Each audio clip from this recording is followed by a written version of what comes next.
നമസ്കാരം. മലയാളി വാർത്ത ഇൻസൈഡിലേക്ക് സ്വാഗതം. ഇന്ത്യ ആരാണ് എന്ന് നമ്മുടെ ബംഗ്ലാദേശിലെ മുഹമ്മദ് യൂനുസ് ഭരണകൂടം തിരിച്ചറിയാൻ പോകുന്നതേയുള്ളൂ. ഇപ്പോഴിതാ പിടിപ്പത് പണി കിട്ടിയിരിക്കുന്നു ബംഗ്ലാദേശിലെ മുഹമ്മദ് യൂനുസ് ഭരണകൂടത്തിന്. ബംഗ്ലാദേശിൽ സൈനിക അട്ടിമറി നടന്നുവെന്ന് സമൂഹ മാധ്യമങ്ങളിലൊക്കെ പ്രചരണം ശക്തമാകുന്നു. ഇതിനിടയിൽ ഇന്ത്യയിലെ ചില ദേശീയ മാധ്യമങ്ങളും ഇത് സംബന്ധിച്ച വിശദമായ റിപ്പോർട്ടുകൾ നൽകുന്നു. ധാക്കയിൽ സൈനികരെയും സുരക്ഷാ സേനയെയും ഒക്കെ വിന്യസിച്ചതിൻ്റെ ഫോട്ടോകളും സമൂഹമാധ്യമങ്ങളിൽ വൈറലാകുന്നു. ഇത് സംബന്ധിച്ച് പ്രധാനമന്ത്രി പ്രൊഫസർ മുഹമ്മദ് യൂനുസോ സൈനിക മേധാവി വഖാർ ഉസ്മാനോ യാതൊരുവിധ പ്രതികരണങ്ങളും നടത്തിയിട്ടില്ല. ഒരു വശത്ത് ബംഗ്ലാദേശ് ഇടക്കാല നേതാവ് യൂനുസിനെതിരെ അതിശക്തമായ പ്രതിഷേധം രാജ്യത്തിന്റെ പല ഭാഗങ്ങളിലും ഉയരുന്നു. രാജ്യത്തെ രാഷ്ട്രീയ സംഭവ വികാസങ്ങളിൽ കരസേനാ മേധാവിക്ക് കടുത്ത ആശങ്കയുണ്ടെന്നും തുടർന്നാണ് സൈനിക യോഗങ്ങൾ ചേർന്നതെന്നും റിപ്പോർട്ടുകൾ പുറത്തുവന്നു. ഒരാഴ്ച മുൻപ് രാജ്യത്ത് ഭീകരാക്രമണങ്ങൾക്കെതിരെ സൈനിക മേധാവി ശക്തമായ മുന്നറിയിപ്പ് നൽകിയിരുന്നു. രാജ്യത്ത് ജാഗ്രതയും സുരക്ഷയും വർദ്ധിപ്പിക്കണമെന്ന് അദ്ദേഹം ആവശ്യപ്പെട്ടു. ഇക്കഴിഞ്ഞയാഴ്ച സൈനിക മേധാവി ഉന്നത ഉദ്യോഗസ്ഥരുമായി ഒരു കൂടിക്കാഴ്ച നടത്തിയിരുന്നു. സർക്കാരും സൈനിക മേധാവിയും തമ്മിലുള്ള തർക്കങ്ങളുടെ പിന്നാലെയായിരുന്നു സുപ്രധാനമായ ഈ കൂടിക്കാഴ്ച. ചുരുക്കത്തിൽ ബംഗ്ലാദേശിൽ സംഭവിക്കുന്നത് ഒരു സൈനിക അട്ടിമറിയുടെ നീക്കങ്ങൾ. ഇടക്കാല സർക്കാർ മേധാവി മുഹമ്മദ് യൂനുസിനെ പുറത്താക്കി സൈന്യം അധികാരമേറ്റെടുക്കാനുള്ള എല്ലാ സാധ്യതകളുമുണ്ട് ബംഗ്ലാദേശിൽ. 5 ലഫ്റ്റനന്റ് ജനറൽമാർ, 8 മേജർ ജനറൽമാർ, ഇൻഡിപെൻഡന്റ് ബ്രിഗേഡുകളുടെ കമാൻഡിംഗ് ഓഫീസർമാർ, സൈനിക ആസ്ഥാനത്തെ ഉദ്യോഗസ്ഥർ എന്നിവരടങ്ങുന്ന ഉന്നത സൈനിക ഉദ്യോഗസ്ഥരാണ് മേധാവി വിളിച്ച യോഗത്തിൽ പങ്കെടുത്തത്. കഴിഞ്ഞ വർഷം ഓഗസ്റ്റിലായിരുന്നു ഷെയ്ഖ് ഹസീനയുടെ നേതൃത്വത്തിലുള്ള അവാമി ലീഗ് സർക്കാരിന്റെ പതനം. തുടർന്നാണ് മുഹമ്മദ് യൂനുസ് അധികാരത്തിലെത്തുന്നത്. പ്രക്ഷോഭങ്ങളിലൂടെ അധികാരത്തിലെത്തിയ ഈ സർക്കാരിൽ ജനങ്ങൾക്ക് വിശ്വാസമില്ല. ഇക്കഴിഞ്ഞ ദിവസം ഷെയ്ഖ് ഹസീന ഒരു പ്രസ്താവന നടത്തിയിരുന്നു. ചരിത്രം അതിൻ്റെ പ്രതികാരം ചെയ്യുമെന്നായിരുന്നു അവർ നടത്തിയ പ്രസ്താവന. ഒരാഴ്ച മുൻപാണ് ബംഗ്ലാദേശിൽ നിന്ന് നടുക്കുന്നൊരു വാർത്ത നമ്മൾ കേട്ടത്. ബംഗ്ലാദേശിൻ്റെ കരസേനാ മേധാവി വഖാർ ഉസ്മാനെ പുറത്താക്കി സർക്കാരിനും പാകിസ്ഥാനുമൊക്കെ അഭിമതനായ മറ്റൊരാളെ അധികാരത്തിലെത്തിക്കാനുള്ള ഗൂഢതന്ത്രം പൊളിച്ചടുക്കിയ വാർത്തയായിരുന്നു അത്. ഇത്തരമൊരു നീക്കത്തിൽ ഇന്ത്യ നിർണായകമായ പങ്കുവഹിച്ചിരുന്നുവെന്ന് കൃത്യമായ റിപ്പോർട്ടുകൾ പുറത്തുവന്നു. വഖാർ ഉസ്മാനെ പുറത്താക്കുന്നതിൽ നിർണായക ഗൂഢാലോചനയ്ക്ക് നേതൃത്വം കൊടുത്ത ലഫ്റ്റനന്റ് ജനറൽ മുഹമ്മദ് ഫൈസൂർ റഹ്മാൻ വീട്ടുതടങ്കലിലാണെന്നും റിപ്പോർട്ടുകൾ പുറത്തുവന്നിരുന്നു. ഇന്ത്യയുടെ രഹസ്യവിവര ശേഖരണ സംവിധാനങ്ങളും നയതന്ത്ര നീക്കങ്ങളുമാണ് ബംഗ്ലാദേശിൽ നിർണായക ഇടപെടൽ നടത്താൻ സഹായിച്ചത്. ഇത്തരമൊരു സംഭവത്തെക്കുറിച്ച് ബംഗ്ലാദേശോ ഇന്ത്യയോ ഔദ്യോഗികമായി പ്രതികരണങ്ങളൊന്നും നടത്തിയില്ല. എന്നാൽ ഇന്ത്യൻ ചാരസംഘടനയായ റോയുടെയും ഇന്ത്യൻ വിദേശകാര്യ മന്ത്രാലയത്തിൻ്റെയും ശക്തമായ നിർണായക നീക്കമായി ചില മാധ്യമങ്ങൾ ഇത് വിലയിരുത്തി. വിദ്യാർത്ഥി പ്രക്ഷോഭത്തെ തുടർന്നാണ് 2024 ഓഗസ്റ്റ് 5 ഷെയ്ഖ് ഹസീനയ്ക്ക് രാജ്യം വിടേണ്ടി വന്നത്. അന്ന് ഇന്ത്യ ഷെയ്ഖ് ഹസീനയ്ക്ക് അഭയം നൽകി. ഷെയ്ഖ് ഹസീനയുടെ ബന്ധു കൂടിയാണ് ഇപ്പോൾ കരസേനാ മേധാവിയായ വഖാർ ഉസ്മാൻ. അദ്ദേഹം തികഞ്ഞ മതനിരപേക്ഷവാദിയും സൈന്യത്തെ രാഷ്ട്രീയമുക്തമായി പ്രൊഫഷണൽ വിഭാഗമായി നിലനിർത്തണമെന്ന് ആഗ്രഹിക്കുന്ന വ്യക്തിയുമാണ്. എന്നാൽ മുഹമ്മദ് യൂനുസിന്റെ ഇടക്കാല സർക്കാരിനും ജമാഅത്ത് ഇസ്ലാമിക്കും തീവ്ര ഇസ്ലാമിക നിലപാടുള്ള സംഘടനകൾക്കുമൊക്കെ അതുകൊണ്ട് തന്നെ അദ്ദേഹം അനഭിമതനുമാണ്.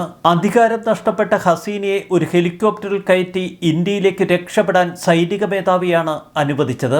ഷെയ്ഖ് ഹസീനയെ കൂട്ടക്കൊലക്കേസിൽ വിചാരണ ചെയ്ത് തൂക്കിലേറ്റാനായിരുന്നു പ്രക്ഷോഭകരുടെ പദ്ധതി.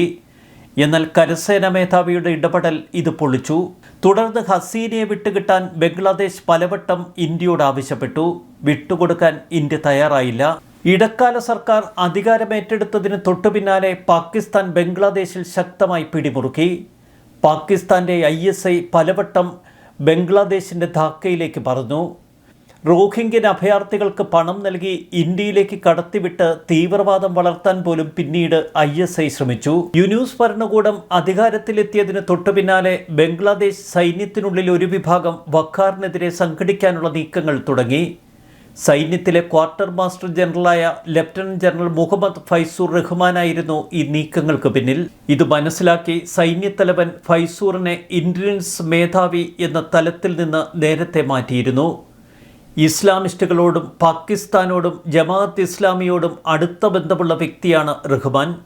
അതുകൊണ്ട് തന്നെ ഏത് വിധേനയും വഖാർ ഉസ്മാനെ മാറ്റി പകരം റഹ്മാനെ പ്രതിഷ്ഠിക്കാൻ പാകിസ്ഥാൻ തീരുമാനമെടുത്തു. ഇതിനുവേണ്ടി ISI ധാക്കയിലേക്ക് കുതിച്ചു.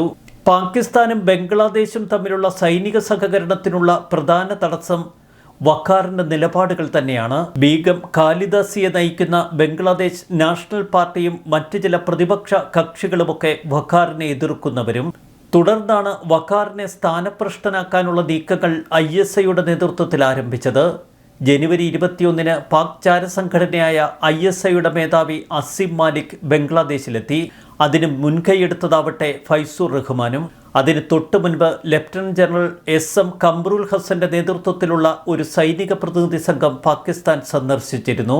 അവർ തിരിച്ചെത്തിയപ്പോൾ വഖാർ ഉസ്മാൻ കാര്യങ്ങൾ തിരക്കി. എന്നാൽ ഹസൻ കാര്യങ്ങൾ റിപ്പോർട്ട് ചെയ്യാൻ വിമുഖത കാട്ടി. പാകിസ്ഥാനുമായി സംസാരിച്ച കാര്യങ്ങൾ നേരിട്ട് അദ്ദേഹം മുഹമ്മദ് യൂനുസുമായി ചർച്ച ചെയ്യുമെന്ന് വഖാർ ഉസ്മാനോട് പറഞ്ഞു. ഫൈസൂർ റഹ്മാനെ പട്ടാളത്തലവനാക്കുന്നത് സംബന്ധിച്ച ISI തീരുമാനം തുടർന്ന് മുഹമ്മദ് യൂനുസ് ഭരണകൂടത്തെ അറിയിക്കുന്നു. സൈന്യത്തിൽ അസന്തുഷ്ടരായ ചില ഉദ്യോഗസ്ഥരുണ്ടെന്നും അവരെ ഒപ്പം ചേർത്ത് നിർത്തണമെന്നും ISI മുഹമ്മദ് യൂനുസിനെ ഉപദേശിച്ചു. തുടർന്നാണ് ഫൈസൂറിന്റെ നേതൃത്വത്തിൽ രഹസ്യയോഗങ്ങൾ വിളിച്ചു ചേർത്തത്. പക്ഷെ ചില മുതിർന്ന സൈനിക ഉദ്യോഗസ്ഥർ ഈ നീക്കത്തെ ഒട്ടും അനുകൂലിച്ചില്ല. കഴിഞ്ഞ ഫെബ്രുവരിയിൽ തന്നെ ഇന്ത്യക്ക് ഗൂഢാലോചന സംബന്ധിച്ച വിശദ വിവരങ്ങൾ ലഭിച്ചു. ISI ഉദ്യോഗസ്ഥരും ബംഗ്ലാദേശി സൈനിക ഉദ്യോഗസ്ഥരും തമ്മിലുള്ള യോഗത്തെക്കുറിച്ച് ഇന്ത്യക്ക് കിട്ടിയ വിവരങ്ങൾ വഖാർ ഉസ്മാന് കൈമാറുകയെന്നതായിരുന്നു ഇന്ത്യയുടെ ലക്ഷ്യം. പട്ടാള അട്ടിമറി മാത്രമായിരുന്നില്ല പാകിസ്ഥാന്റെ ലക്ഷ്യം. ഈ അട്ടിമറിക്ക് വേണ്ടി സാമ്പത്തിക സഹായവും ISI വാഗ്ദാനം ചെയ്തിരുന്നു. പ്രശ്നത്തിന്റെ ഗൗരവം കണക്കിലെടുത്ത് ഇന്ത്യ ചില നിർണായക ഇടപെടലുകൾ നടത്തി. ആദ്യഘട്ടത്തിൽ ബംഗ്ലാദേശുമായുള്ള അതിർത്തി പൂർണ്ണമായി ശക്തിപ്പെടുത്തി. പിന്നീടാണ് നയതന്ത്ര നീക്കങ്ങളും തന്ത്രങ്ങളും. ദക്ഷിണേഷ്യയിലെ പ്രമുഖ രാജ്യങ്ങളുമായി ഇന്ത്യയുടെ ആശങ്കകൾ പങ്കുവച്ചു, പ്രത്യേകിച്ച് അമേരിക്കയുമായി. മുഹമ്മദ് യൂനുസ് ഭരണകൂടം വഖാർ ഉസ്മാനെ സൈനിക മേധാവി തലത്തിൽ നിന്ന് മാറ്റിയാൽ അത് അപകടമാണ് എന്ന് അമേരിക്കയെ അടക്കം ഇന്ത്യ ബോധ്യപ്പെടുത്തി. പാകിസ്ഥാനെ അനുകൂലിക്കുന്ന ഒരു ബംഗ്ലാദേശ് കരസേന മേധാവി ഉണ്ടായാൽ അത് ബംഗ്ലാദേശിനെ മാത്രമല്ല മേഖലയെ ആകെ അസ്ഥിരപ്പെടുത്തുമെന്ന് ഇന്ത്യ അമേരിക്ക അടക്കമുള്ള രാജ്യങ്ങളെ ബോധ്യപ്പെടുത്തി. പാകിസ്ഥാൻ ഈ മേഖലയിലുള്ള ശക്തി വർദ്ധിക്കുന്നതും മതമൗലികവാദം കൂടുതൽ ശക്തിപ്പെടുന്നതിനും ഇത് കാരണമാകും. തുടർന്ന് അമേരിക്ക നാറ്റോയിലെ തങ്ങളുടെ സഖ്യരാജ്യങ്ങളെ ഈ വിവരമറിയിച്ചു. സൈനിക മേധാവിക്കെതിരെയുള്ള അട്ടിമറി നീക്കത്തിൽ നിന്നും പിന്മാറാൻ മുഹമ്മദ് യൂനുസിനോട് അമേരിക്ക നേരിട്ട് ആവശ്യപ്പെടുകയും ചെയ്തു. മറുവശത്ത് രാജ്യത്തിൻ്റെ പട്ടാളത്തലവനാണെങ്കിലും ബംഗ്ലാദേശിൽ വെച്ച് പുറത്താരോടും സംസാരിക്കാൻ വയ്യാത്ത അവസ്ഥയായിരുന്നു വഖാർ ഉസ്മാന്. അദ്ദേഹത്തിൻ്റെ എല്ലാ ആശയവിനിമയങ്ങളും ചോർത്തപ്പെടുന്നതായി അദ്ദേഹത്തിന് തന്നെ ബോധ്യമുണ്ട്. ബംഗ്ലാദേശി ടെലികോമിൻ്റെയും രഹസ്യാന്വേഷണ വിഭാഗത്തിൻ്റെയും തലപ്പത്ത് വഖാറിൻ്റെ വിരുദ്ധ ചേരികളിലുള്ളവരാണ്. ഒടുവിൽ ഇന്ത്യ നിർദ്ദേശിച്ചതനുസരിച്ച് വഖാർ മാർച്ച് 3 സെൻട്രൽ ആഫ്രിക്കൻ റിപ്പബ്ലിക്കിലേക്ക് പോയി. ഐക്യരാഷ്ട്രസഭയുടെ സമാധാന പാലന സേനയിലെ ബംഗ്ലാദേശി ഉദ്യോഗസ്ഥരുമായി സംസാരിക്കാൻ എന്ന ഭാവേനയാണ് വഖാർ ഉസ്മാൻ ദക്ഷിണാഫ്രിക്കയിലേക്ക് യാത്ര തിരിച്ചത്. ഇതിനിടയിൽ അമേരിക്കൻ പ്രതിനിധിയുമായി വഖാർ ഉസ്മാൻ രഹസ്യ ചർച്ച നടത്തി. ഇന്ത്യയുടെ ഉദ്യോഗസ്ഥരും ഈ ചർച്ചകൾക്ക് നേതൃത്വം കൊടുത്തു.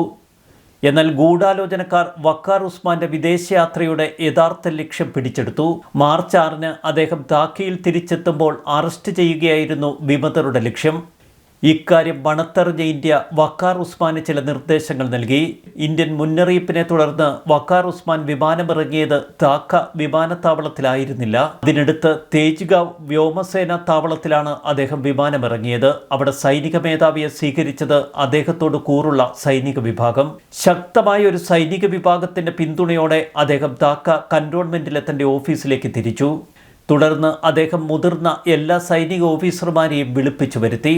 ഇന്ത്യക്ക് അതിർത്തിയിൽ 2 ശത്രുക്കൾ ഉണ്ടാവുക എന്ന സാധ്യത ഇല്ലാതാക്കുകയാണ് റോയുടെ ലക്ഷ്യം.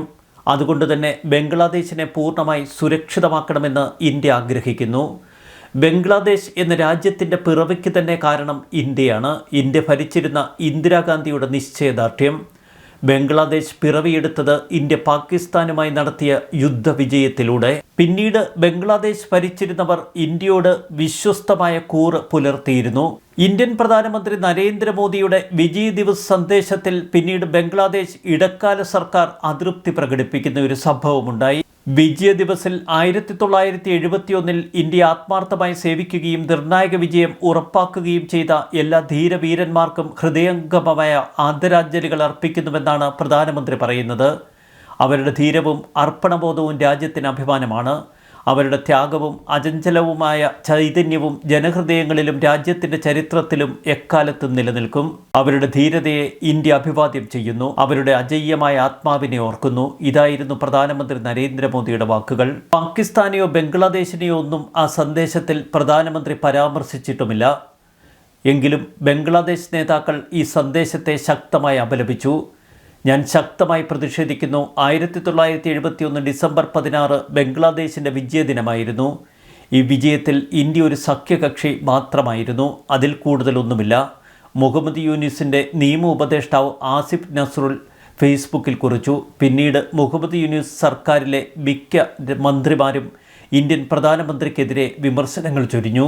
ഇത് ബംഗ്ലാദേശിൻ്റെ വിമോചന യുദ്ധമാണ്. പാകിസ്ഥാനിൽ നിന്ന് ബംഗ്ലാദേശിൻ്റെ സ്വാതന്ത്ര്യത്തിനു വേണ്ടിയാണ് യുദ്ധം ചെയ്തത്. എന്നാൽ ഇത് ഇന്ത്യയുടെ യുദ്ധവും നേട്ടവുമാണെന്ന് മോദി അവകാശപ്പെട്ടു. അങ്ങനെ ചെയ്യുന്നതിലൂടെ അവർ ബംഗ്ലാദേശിൻ്റെ അസ്തിത്വത്തെ പൂർണ്ണമായും അവഗണിച്ചു. ഈ സ്വാതന്ത്ര്യം തങ്ങളുടെ വിജയമാണെന്ന് ഇന്ത്യ അവകാശപ്പെടുമ്പോൾ ബംഗ്ലാദേശിൻ്റെ സ്വാതന്ത്ര്യത്തിനും പരമാധികാരത്തിനും പ്രാദേശിക അഖണ്ഡതയ്ക്കും നേരെയുള്ള നേരിട്ടുള്ള ഭീഷണിയായാണ് ഞാൻ അതിനെ കാണുന്നത്. ബംഗ്ലാദേശിൽ പ്രക്ഷോഭം നടത്തിയ വിദ്യാർത്ഥി പ്രസ്ഥാനത്തിൻ്റെ പ്രധാന നേതാവ് ഹസ്നത്ത് അബ്ദുള്ള ഫേസ്ബുക്കിൽ കുറിച്ചതിങ്ങനെയാണ്. ഇതിനെ തുടർന്ന് ഇരു രാജ്യങ്ങളും തമ്മിലുള്ള ബന്ധം കൂടുതൽ ശിഥിലമായി. ഏറ്റവും ഒടുവിൽ ഇന്ത്യക്കെതിരെ തുടർച്ചയായി അപകീർത്തിപരമായ പരാമർശങ്ങൾ നടത്തുന്നതിൽ ബംഗ്ലാദേശ് ആക്ടിംഗ് ഹൈക്കമ്മീഷണറെ ഇന്ത്യ വിളിപ്പിച്ചു വരുത്തി പ്രതിഷേധം അറിയിച്ചിരുന്നു. നേരത്തെ മുൻ പ്രധാനമന്ത്രി ഷെയ്ഖ് ഹസീനയുടെ പ്രസ്താവനകളിൽ പ്രതിഷേധിച്ച് ധാക്കയിൽ ഇന്ത്യയുടെ നയതന്ത്ര പ്രതിനിധിയെ വിളിപ്പിച്ചു വരുത്തി അതൃപ്തി രേഖപ്പെടുത്തിയിരുന്നു ബംഗ്ലാദേശ് ഭരണകൂടം. അതിന് പിന്നാലെയാണ് ഇന്ത്യ ബംഗ്ലാദേശ് ഹൈക്കമ്മീഷനെ വിളിപ്പിച്ചു വരുത്തിയത്. ബംഗ്ലാദേശിൽ ഉടൻ തന്നെ ഒരു സൈനിക ഏറ്റെടുക്കൽ ഉണ്ടായേക്കാം എന്ന് ഇന്ത്യ ടുഡേ അടക്കമുള്ള മാധ്യമങ്ങൾ ശക്തമായി റിപ്പോർട്ട് ചെയ്യുന്നു. ബംഗ്ലാദേശിൽ സൈനിക മേധാവിയും ഉന്നത ഉദ്യോഗസ്ഥരും തമ്മിൽ നടന്ന നിർണായക യോഗത്തിൽ ചർച്ചയായത് ബംഗ്ലാദേശിന്റെ സ്ഥിരത പുനഃസ്ഥാപിക്കുന്നതിൽ സൈന്യത്തിന്റെ സാധ്യതകളെക്കുറിച്ചായിരുന്നു. അടിയന്തരാവസ്ഥ പ്രഖ്യാപിക്കാനോ യൂനുസിനെ അട്ടിമറി നടത്താനോ സൈന്യം പ്രസിഡന്റിന് മേൽ സമ്മർദ്ദം ചെലുത്തുമെന്നാണ് ഇപ്പോൾ അവിടെ നിന്ന് വരുന്ന വാർത്തകൾ. സൈന്യത്തിന്റെ മേൽനോട്ടത്തിൽ ഒരു ദേശീയ ഐക്യ സർക്കാർ രൂപീകരിക്കുന്നതിനുള്ള സാധ്യതകളും സൈന്യം പരിശോധിക്കുന്നു. സമീപ മാസങ്ങളിൽ വിവിധ രാഷ്ട്രീയ പാർട്ടികളും വിദ്യാർത്ഥി നേതാക്കളും സൈന്യത്തിനെതിരെ ശബ്ദമുയർത്തിയിരുന്നു. ഇത് സൈന്യത്തിലെ പല വിഭാഗങ്ങളെയും അസ്വസ്ഥമാക്കി. ഈ പ്രതിഷേധക്കാരെ നിയന്ത്രിക്കാനുള്ള ഒരു പദ്ധതി ആവിഷ്കരിക്കാൻ അവരെ പ്രകോപിപ്പിക്കുകയും ചെയ്തിരുന്നു. രാഷ്ട്രീയ പ്രതിസന്ധികൾക്കിടയിൽ ചൈന സന്ദർശിക്കാനൊരുങ്ങുകയാണ് മുഹമ്മദ് യൂനുസ്. ചൈനയുടെ സഹായം ഈ വിഷയത്തിൽ തേടുക, അത് മാത്രമാണ് യൂനുസിൻ്റെ മുന്നിലുള്ള പോംവഴി. പാക് ഭരണകൂടം ഇപ്പോൾ ഏറെക്കുറെ പരിഭ്രാന്തിയിലും. ധാക്കയിൽ നടക്കുന്ന പ്രതിഷേധ പ്രകടനങ്ങളെ തുടർന്ന് ബംഗ്ലാദേശ് സൈന്യം തങ്ങളുടെ പ്രവർത്തനങ്ങൾ കൂടുതൽ ശക്തമാക്കി. വെള്ളിയാഴ്ച രാവിലെ മുതൽ സംയുക്ത സുരക്ഷാ സേന പട്രോളിംഗ് ശക്തമാക്കുകയും ചെക്ക് പോസ്റ്റുകൾ സ്ഥാപിക്കുകയും ചെയ്തിരുന്നു സൈന്യം. ബംഗ്ലാദേശിലെ സ്ഥിതി അതീവ സങ്കീർണമാണ് എന്ന് വ്യക്തം. സൈനിക മേധാവിക്കെതിരെ നടന്ന അട്ടിമറി, അതിനെ തുടർന്ന് സൈനിക മേധാവി ഇപ്പോൾ ഭരണം പിടിച്ചടക്കാനുള്ള നീക്കങ്ങൾ നടത്തുന്ന കാഴ്ച. ഇന്ത്യക്കെതിരെ തിരിഞ്ഞ ബംഗ്ലാദേശിൻ്റെ ദുർഗതി അല്ലാതെ എന്തു പറയാൻ. ന്യൂസ് ഡെസ്ക് മലയാളി വാർത്ത ഇൻസൈഡ്.